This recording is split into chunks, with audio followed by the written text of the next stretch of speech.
Meet Noah Morris, who made $500,000 from YouTube automation channel with AI. I've even seen channel proposals or channel offers out there for millions. In the evolution of faceless YouTube channels and AI automated content, Noah Morris shines as an exemplary figure, demonstrating what can be achieved through dedication, strategic planning, innovative content creation with AI. This is to narrate the journey of Noah Morris, who generated $500,000 through his faceless YouTube automation channel with AI within 3 months. Noah's story serves as an evidence that there is a lot of opportunity in faceless YouTube and YouTube automation with AI. I have explored the key elements that lead to his remarkable success. So in this video, I will highlight the strategies he employed and exactly what led to his success and implementation of these strategies he employed. Noah embarked on his YouTube journey with Minecraft channel and was initially earning a modest income from AdSense. And when AI evolution broke out, he embraced the concept of YouTube automation by the use of AI. The cornerstone of Noah's success lies in his embrace of YouTube automation, particularly through the creation of faceless channel with AI. Faceless channel are this channel where creators do not appear on camera. They make use of voiceover, motion graphics like videos, AI-generated videos, and compelling storytelling to engage audience effectively. This innovative approach streamlines content creation and facilitates the management of multiple channels simultaneously, and that's exactly what Noah used to break through to success. Noah's shift to faceless channels was marked by his commitment to delivering high-quality content and harnessing the potential of AI. This underscored the fact that high-quality videos perform better than low-quality videos. Selecting the right niche is crucial for success in YouTube automation and YouTube generally. Noah's strategies involve tapping into the niches aligned with his interests and expertise, leveraging AI to streamline workflows and accelerate content creation. These strategies not only gave him a competitive advantage but also rendered the content creation process enjoyable. Moreover, thorough niche research played a pivotal role in Noah's achievement. He also made sure that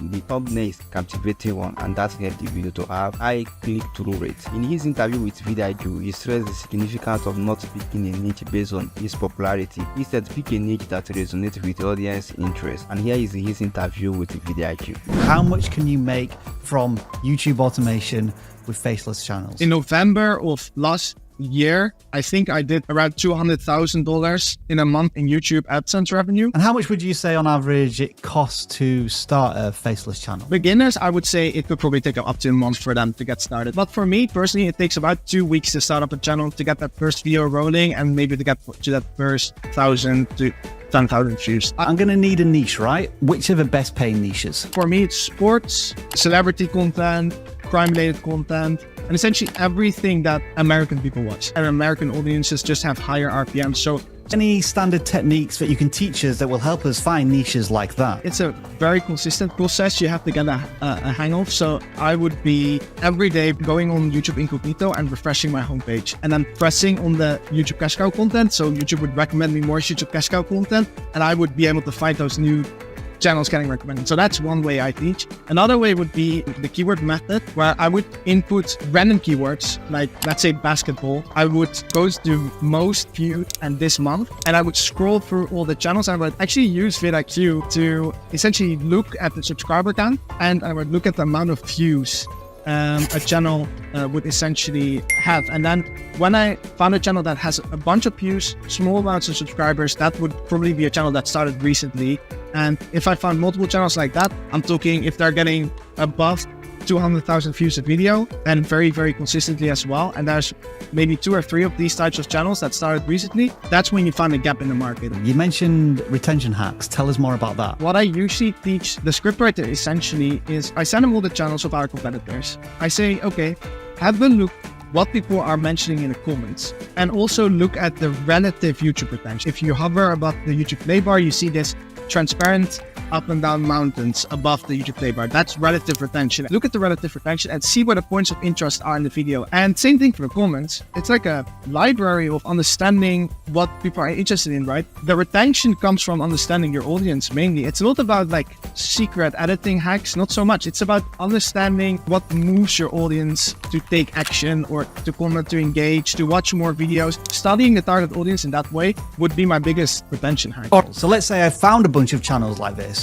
What do I do next? So after you found that niche, you want to think about, okay, is it not too saturated? You know, you have 2 sites you can choose on YouTube automation. Either you make really, really high quality content, and you can basically get into every niche, or you just make sure you have that first mover's advantage and you produce less quality, but you make sure you're first to a niche. So that's step one always. And then step 2 would be? Obviously, you come up with the topics. I would suggest for your first few topics, try to emulate what the existing channels are doing. So for example, for the court cases channel, right?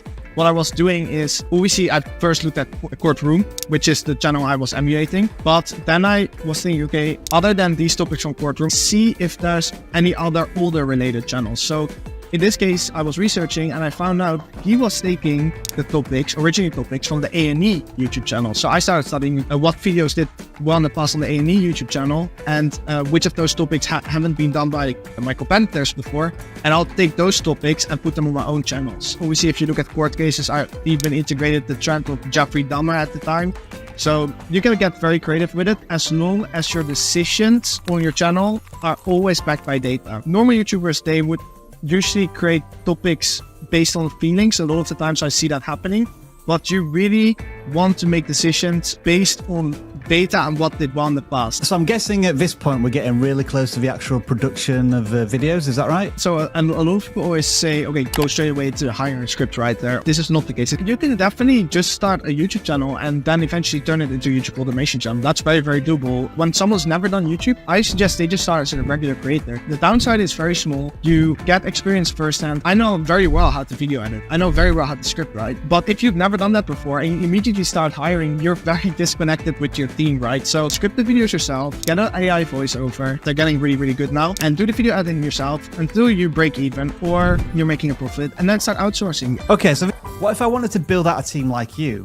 What do I do? So you want to find a team that carries the passion for you. Essentially, you don't only outsource the work, you also outsource the passion. Once you've identified your niche market, your topic, that's when you know who to hire. For script writers, I highly recommend finding someone who is passionate about the subject. I would rather hire a scriptwriter who knows nothing about YouTube retention and who is very, very passionate than a scriptwriter who is like a retention nerd but knows nothing about, for example, crime, documentaries, or tennis. You need a scriptwriter that matches the target audience before you focus on retention, because retention is something you're able to teach someone, and passion you can teach. So when I search someone for a specific sport, I'll go into a Discord channel that has people who play that sport, and I'll ask, like, is there anyone interested in earning a little bit of money on the side? Or I'll contact people who run a blog about a specific sport. These are really good places to get those scriptwriters from. Do you have any specific advice on hiring voiceover artists and video editors? Voiceover actor doesn't really matter. Just try to find someone, again, that matches or appeals to your target audience. So if it's crime, find deep male voice. If it's gossip content, try to find a high-pitched girl voice. But your video editor doesn't necessarily have to have any affiliation with the niche or content itself. Just make sure they understand retention-based editing very, very well, that they're able to tell stories very well through finding the right clips to use online. What about thumbnails? Because we know a lot of creators struggle with this, Faceless channel or not. The thumbnails at the start, I usually like to design myself, simply because